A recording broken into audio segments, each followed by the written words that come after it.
آیا می دانستید که فقط در یک سال ده‌ها هزار نفر از مردم هلند تصمیم گرفتند چمدان‌هایشان را ببندند و کشورشان را ترک کنند؟ خانواده‌های جوان، بازنشستگان، کارمندان و حتی فریلنسرها همه به دنبال آینده‌ای بهتر، آرامش بیشتر و خانه‌ای در جای دیگر. دلایلشان متفاوت است. هزینه‌های سرسام‌آور زندگی، بحران مسکن، شلوغی شهرها، نگرانی از تغییر آب و هوا و حتی فشارهای کاری. اما در یک چیز مشترکند: همه به دنبال نفسی تازه‌اند، هم برای خودشان و هم برای فرزندانشان. اما مقصد کجاست؟ کدام کشورها بیش از همه هلندی‌ها را به سوی خود کشیدند؟ بیایید با هم این مسیر را دنبال کنیم.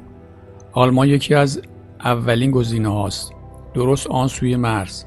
با فرهنگی نزدیک و امکاناتی مدرن، خانه‌ها در مناطق روستایی هنوز مغروم به صفرند.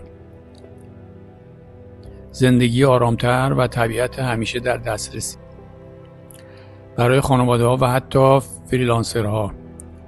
آلمان تعادل میان کار و زندگی را دوباره برمیگرداند. دیگران راهی اسپانیا میشوند، سرزمین آفتاب و دریا، جایی که روزمرگی آرامتر پیش می رود. هزینه‌ها کمتر است و سبک زندگی مدیترانه‌ای با نهارهای طولانی و عصرهای آرام بسیاری را شیفته خود کرده است. جامعه هلندی‌ها در شهرهایی چون مالاگا و الیکانته روز به روز پررنگتر می شود. اما برای کسانی که رویای بزرگی دارند، کانادا مقصدی جذابتر است. شهرهایی چون تورنتو، ونکوور پر از فرصت‌های شغلی اند و کیفیت زندگی از آموزش گرفته تا سلامت در بالاترین سطح قرار دارند.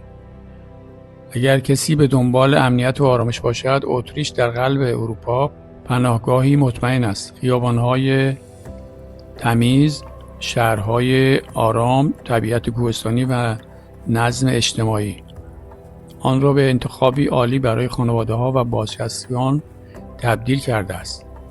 آن سو در دورترین نقطه جهان نیوزلند قرار دارد، سرزمینی که با طبیعت بکرش، آرامش، سادگی و جامعه صمیمی دل بسیاری از مهاجران را ربوده است.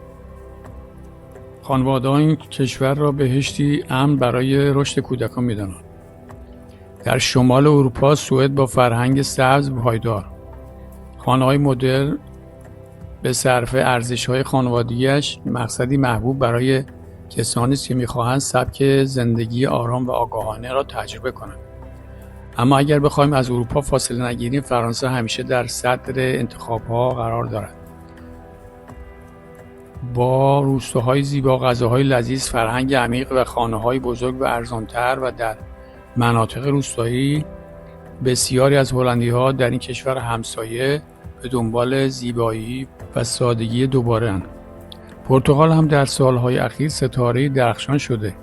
آب و هوای گرم، آرامش مردم، مالیات‌های سبکتر از هزینه‌های پایین‌تر زندگی آن را به مقصدی ایدئال برای بازنشستگان و فریلنسرها تبدیل کرده است.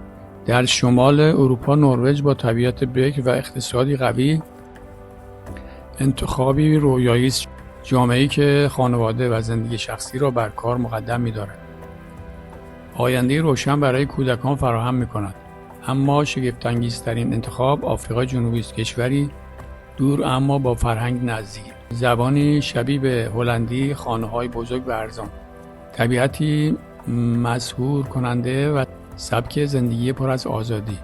از کوه دیبل گرفته تا سواحل کیپتاون، این کشور برای بسیاری حس دوباره زندگی را به ارمغان آورده است. در پایان میتوان که داستان مهاجرت هلندی‌ها فقط درباره هزینه‌ها و خانه‌ها نیست. این داستان جستجوی آرامش است، نفس تازه‌ای برای خانواده‌ها و تلاش برای بازسازی تعادل زندگی.